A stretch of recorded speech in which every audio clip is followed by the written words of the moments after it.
नमस्कार दोस्तों, स्वागत है आप सभी का आपके अपने YouTube चैनल सनोडिया 91 पर।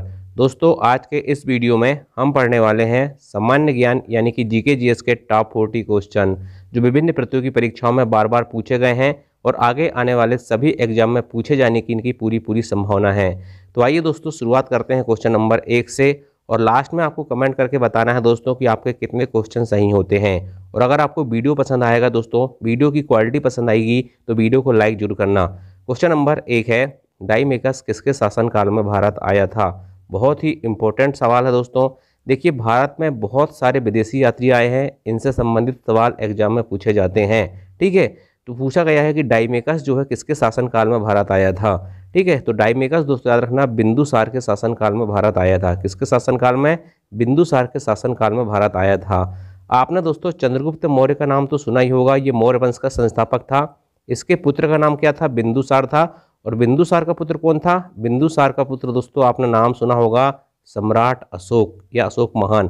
ठीक है, तो बिंदुसार का पुत्र अशोक था, यानी कि अशोक के पिता का नाम बिंदुसार था। और इसी बिंदुसार के शासनकाल में कौन भारत आया था? डाइमेकस भारत आया था। ठीक है, चलिए अब देखिए दोस्तों, प्रमुख विदेशी यात्री जिनसे सवाल पूछे गए हैं। ठीक है, तो हमको क्या करना है, इन चारों को इकट्ठे पढ़ना है। ठीक है, इससे दोस्तों एग्जाम में कन्फ्यूजन क्रिएट नहीं होता है। डाइमेकस बिंदुसार के शासनकाल में भारत आया था। ठीक है, किसी प्रकार की ट्रिक का इस्तेमाल ना करें तो बेहतर है। आप 2-3 बार इनको रिवीजन करोगे तो आपको ये जिंदगी भर याद हो जाएंगे। डाइमेकस बिंदुसार के शासनकाल में भारत आया था। ठीक है, ये चीनी यात्री दोस्तों फायान था, ये चंद्रगुप्त द्वितीय के शासनकाल में भारत आया था। याद रखना, चंद्रगुप्त द्वितीय अलग है और चंद्रगुप्त मौर्य अलग है। ठीक है, हेनसांग दोस्तों याद रखना, हेनसांग भी एक चीनी यात्री था, ये हर्षवर्धन के शासनकाल में भारत आया था। और इब्न बतूता दोस्तों ये याद रखना मोरक्को का निवासी था, ये मोहम्मद बिन तुगलक के शासनकाल में भारत आया था। किसके? मोहम्मद बिन तुगलक के शासनकाल में भारत आया था। तो बहुत ही इंपॉर्टेंट सवाल है दोस्तों, अगर आप इनको कॉपी पेन से लिख कर रख लोगे, ठीक है, और 2-3 बार रिवीजन कर लोगे तो आपको ये जिंदगी भर याद हो जाएंगे। ठीक है, चलिए नेक्स्ट क्वेश्चन देखते हैं। बेसबॉल के खेल के मैदान को क्या कहा जाता है? तो बेसबॉल दोस्तों याद रखना, इसके खेल के मैदान को कहा जाता है डायमंड। क्या कहा जाता है दोस्तों? डायमंड कहा जाता है बेसबॉल के खेल के मैदान को। ठीक है, अब देखिए दोस्तों याद रखना कोर्ट। ठीक है, टेनिस जो होता है ना, टेनिस देखा होगा आपने। ठीक है, वॉलीबॉल, कबड्डी और खो खो, इन चारों खेल के मैदान को क्या कहा जाता है? कोर्ट कहा जाता है। बहुत अच्छे से याद रखना है। ठीक है, इसके बाद दोस्तों जो बेसबॉल खेला जाता है उसके खेल के मैदान को डायमंड कहा जाता है। और जहाँ साइकिलिंग की जाती है ना, ठीक है, उसके खेल के मैदान को वेलोड्रम कहा जाता है। इस चीज़ को याद रखना है, बहुत बार ये क्वेश्चन पूछा गया है। और घुड़सवारी कहाँ पर की जाती है या उसके खेल के मैदान को क्या कहते हैं? तो एरिना कहते हैं। ये सवाल भी बहुत बार पूछा जाता है। देखिए दोस्तों, एग्जामिनर ना एग्जाम में यूनिक सवाल पूछता है। ठीक है, वो आपसे नहीं पूछेगा कि क्रिकेट किस मैदान के खेला जाता है, वो तो बहुत सारे लोगों को पता है कि पिच में खेला जाता है। ठीक है, इस प्रकार की चीज़ें नहीं पूछता। यूनिक टाइप के जो क्वेश्चन होते हैं दोस्तों याद रखना, उसी प्रकार के क्वेश्चन एग्जामिनर एग्जाम में पूछने की कोशिश करता है। नेक्स्ट देखते हैं क्वेश्चन नंबर 3, भारत का आइंस्टीन किसे कहा जाता है? ठीक है, तो भारत का आइंस्टीन दोस्तों नागार्जुन को कहा जाता है। ऑप्शन नंबर बी इसका सही जवाब हो जाएगा। भारत का आइंस्टीन किसे कहा जाता है? नागार्जुन को कहा जाता है। अगर मैं आपसे पूछ लूँ कभी दोस्तों कि भारत का शेक्सपियर किसे कहा जाता है, तो कालिदास को भारत का शेक्सपियर कहा जाता है। अगर आपसे पूछा जाए कि भारत का आइंस्टीन किसे कहा जाता है, तो नागार्जुन, ये आपको बता चुका हूँ मैं। ठीक है, अगर आपसे पूछ ले कि भारत का नेपोलियन किसे कहते हैं, तो समुद्रगुप्त को भारत का नेपोलियन कहते हैं। अगर आपसे पूछ ले कि देशबंधु की उपाधि किसे दी गई थी या देशबंधु के नाम से किसे जाना जाता है, तो चित्तरंजन दास को दोस्तों देशबंधु की उपाधि दी गई थी या देशबंधु के नाम से जाना जाता था। तो भारत का शेक्सपियर कालिदास, भारत का आइंस्टीन नागार्जुन, भारत का नेपोलियन समुद्रगुप्त और देशबंधु की उपाधि चित्तरंजन दास। अब देखिए दोस्तों, इसमें जो लिखा है ना कि भारत का नेपोलियन समुद्रगुप्त को कहा तो जाता है, लेकिन क्यों कहा जाता है, तो इतनी ये सारी जानकारी दोस्तों एक ही वीडियो में दे पाना आपको संभव नहीं है। इसलिए दोस्तों मैं आपको टॉपिक वाइज वीडियो भी देता हूँ। ठीक है, और टॉपिक वाइज के साथ साथ दोस्तों ये आपके जीके की प्रैक्टिस भी कराता हूँ। इससे आपको 2 फायदे होंगे। आप मिक्स क्वेश्चनों की प्रैक्टिस करोगे तो आपकी शानदार प्रैक्टिस होगी। ठीक है, और आप टॉपिक वाइज पढ़ोगे दोस्तों तो आपका एक टॉपिक कवर हो जाएगा। ठीक है, इसलिए दोस्तों आपको मैं कोशिश करूंगा कि डेली 2 वीडियो देने की कोशिश करूंगा। ठीक, चलिए नेक्स्ट क्वेश्चन देखते हैं। क्वेश्चन नंबर 4, हड़प्पा कालीन स्थल मोहनजोदड़ो की खोज किसने की थी? देखिए दोस्तों, आपको पता तो होगा, ठीक है, कि हड़प्पा कालीन स्थल दोस्तों याद रखना, या देखिए हड़प्पा सभ्यता जो है दोस्तों उसमें हड़प्पा एक अलग स्थान है। ठीक है, तो हड़प्पा की खोज तो दयाराम साहनी ने की थी, लेकिन मोहनजोदड़ो की खोज किसने की थी? राखाल दास बनर्जी ने की थी दोस्तों, याद रखना। ठीक है, देखिए हड़प्पा कालीन सभ्यता को सिंधु सभ्यता भी कहा जाता है क्योंकि ये सिंधु नदी के किनारे फली फूली सभ्यता थी। और हड़प्पा सभ्यता इसलिए कहा जाता है दोस्तों क्योंकि इस सभ्यता का सबसे बड़ा नगर हड़प्पा था, इसलिए हड़प्पा सभ्यता कहा जाता है। तो उसका एक दोस्तों नगर है मोहनजोदड़ो, इसकी खोज राखाल दास बनर्जी ने की थी। ठीक है, चलिए अब देखिए दोस्तों चारों जो इंपॉर्टेंट स्थल जिनसे क्वेश्चन पूछे गए हैं, ठीक है, और आगे भी पूछे जाएंगे। हड़प्पा की खोज दयाराम साहनी ने 1921 में की थी। ठीक है, अभी ये 1921 में पहला इसलिए बता रहा हूँ दोस्तों क्योंकि ये बहुत इंपॉर्टेंट है, बाकी चारों को दोस्तों हम अलग जगह में पढ़ेंगे। ठीक है, मोहनजोदड़ो की खोज किसने की थी? राखालदास बनर्जी ने की थी। लोथल की खोज रंगनाथ राव ने की थी। ये लोथल जो है ना दोस्तों याद रखना हड़प्पा सभ्यता का सबसे बड़ा बंदरगाह था। ठीक है, और चन्हू की खोज किसने की थी? तो गोपाल मजूमदार ने दोस्तों किसकी खोज की थी? चन्हू की खोज की थी। ठीक है, ये चारों स्थल किसके हैं? सिंधु सभ्यता के हैं या हड़प्पा सभ्यता के हैं। नेक्स्ट क्वेश्चन देखते हैं, क्वेश्चन नंबर 5। सांख्य दर्शन के संस्थापक कौन थे? तो सांख्य दर्शन के संस्थापक थे दोस्तों कौन? सांख्य दर्शन के संस्थापक कौन थे? महर्षि कपिल थे। ऑप्शन नंबर बी इसका सही जवाब होगा। सांख्य दर्शन के संस्थापक कौन थे? महर्षि कपिल थे। ठीक है, चलिए अब देखिए दोस्तों जितने भी दर्शन जो इंपॉर्टेंट हैं तो बहुत सारे 8-10 दर्शन हैं, लेकिन हमको एग्जाम के दृष्टिकोण से पढ़ना है जहाँ से क्वेश्चन आते हैं। तो न्याय दर्शन महर्षि गौतम, सांख्य दर्शन महर्षि कपिल, मीमांसा दर्शन महर्षि जैमिनी और योग दर्शन महर्षि पतंजलि। योग से पतंजलि तो आपको याद ही हो जाएगा।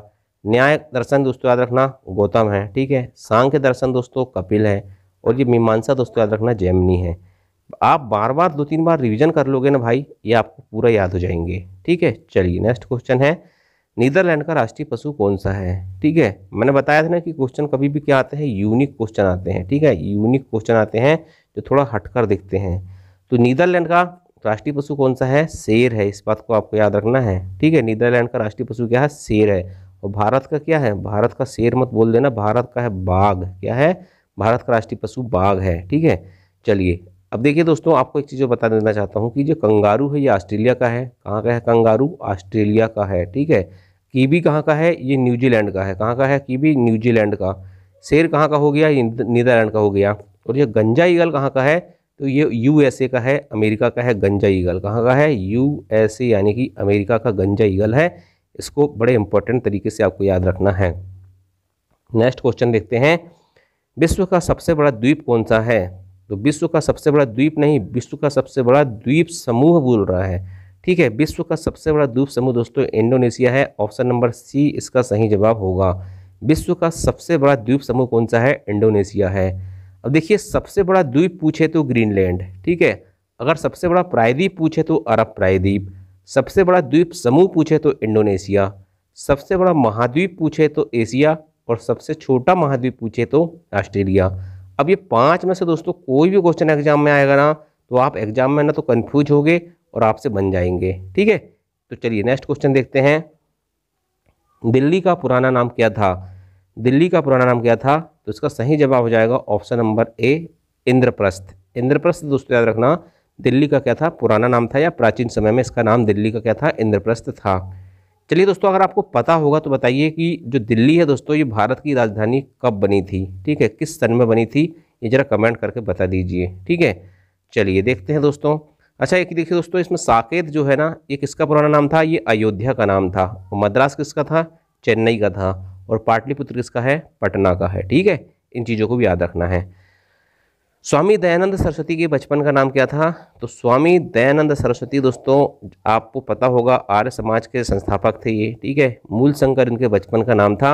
ये क्वेश्चन दोस्तों पीएससी जैसे एग्जाम में पूछा गया है। ठीक है, देखिए यूनिक क्वेश्चन बड़े पूछे जाते हैं, बचपन के नाम से भी संबंधित क्वेश्चन बहुत पूछे जाते हैं। ठीक है, चलिए देखिए दोस्तों रामकृष्ण परमहंस के बचपन का नाम गदाधर था। चाणक्य के बचपन का नाम दोस्तों विष्णुगुप्त था, इस बात को आपको याद रखना है, कौटिल्य नहीं था। ठीक है, कौटिल्य अलग था, है ना। विष्णुगुप्त इसके बचपन का नाम था चाणक्य का। दयानंद सरस्वती के बचपन का नाम मूलशंकर था। जहांगीर के बचपन का नाम सलीम, शेर शाह के बचपन का नाम फरीद खान और शाहजहां के बचपन का नाम खुर्रम। ये 6 प्रश्न दोस्तों आपको रट जाना चाहिए, बहुत ही इंपॉर्टेंट है वनडे एग्जाम के लिए। ठीक है, चलिए नेक्स्ट देखते हैं, साथियाँ किस राज्य की लोक कला शैली है? तो साथिया दोस्तों याद रखना ये आपके गुजरात राज्य की लोक कला शैली है। ठीक है, अच्छा महाराष्ट्र की क्या है? तो महाराष्ट्र की आपने सुना होगा दोस्तों रंगोली। ठीक है, रंग भरते हैं ना अपन, ऐसे रंग बनाते हैं रंगोली। ये रंगोली जो है दोस्तों याद रखना महाराष्ट्र की लोक कला शैली है। अच्छा, बिहार की क्या है? तो बिहार की दोस्तों याद रखना गोदना है। क्या है? गोदना। गोदना एक लोक कला शैली है दोस्तों, ये बिहार की है। गुजरात की साथिया है। और आप बच रहा है कौन सा? राजस्थान। तो राजस्थान की क्या है दोस्तों? राजस्थान की आपको याद रखना है मेहंदी। मेहंदी दोस्तों याद रखना कहाँ की लोक कला शैली है? ये राजस्थान की है। इस चीज़ को आपको याद रखना है। ठीक है। चलिए, भले दोस्तों आप पूरे भारत में रंगोली पूरते हैं, ठीक है, और मेहंदी लगाते हैं, लेकिन लोक कला शैली की बात जब आती है तो मेहंदी राजस्थान की हो जाती है और आपकी रंगोली महाराष्ट्र की हो जाती है। ठीक है। चलिए, तो 10 में से दोस्तों आपके कितने क्वेश्चन सही हुए? वीडियो कैसा लगा, क्वालिटी कैसी लगी, कमेंट करके जरूर बताना। देखिए दोस्तों, मैं जितने भी वीडियो डालता हूँ जीके जीएस के, ऐसा नहीं है कि आप करंट का वीडियो देखें। देखिए, इसमें स्टैटिक जीके रहता है। अगर आप कोई भी वीडियो देखोगे तो आपको बहुत सारी चीज़ें उसमें नई सीखने को मिलेंगी। ठीक है। और अगर आप रेगुलर कंटिन्यू 1 माह देख लेते हो दोस्तों मेरे वीडियो को, ठीक है, जीके के, तो ये मान के चलिए कि आपकी 90% तैयारी जीके की हो जाएगी। ठीक है। धीरे धीरे हम क्वेश्चनों की संख्या भी बढ़ाएंगे, ठीक है, वीडियो की लेंथ बढ़ाएंगे और हर एग्जाम के दृष्टिकोण से आपके लिए मैं क्वेश्चन लेकर आऊँगा। तो दोस्तों, अंत में यही कहूँगा कि वीडियो अगर आपको पसंद आया होगा तो लाइक ज़रूर कर देना और चैनल में पहली बार आए होगे तो चैनल को सब्सक्राइब कर लेना। Thank you. जय हिंद, जय भारत।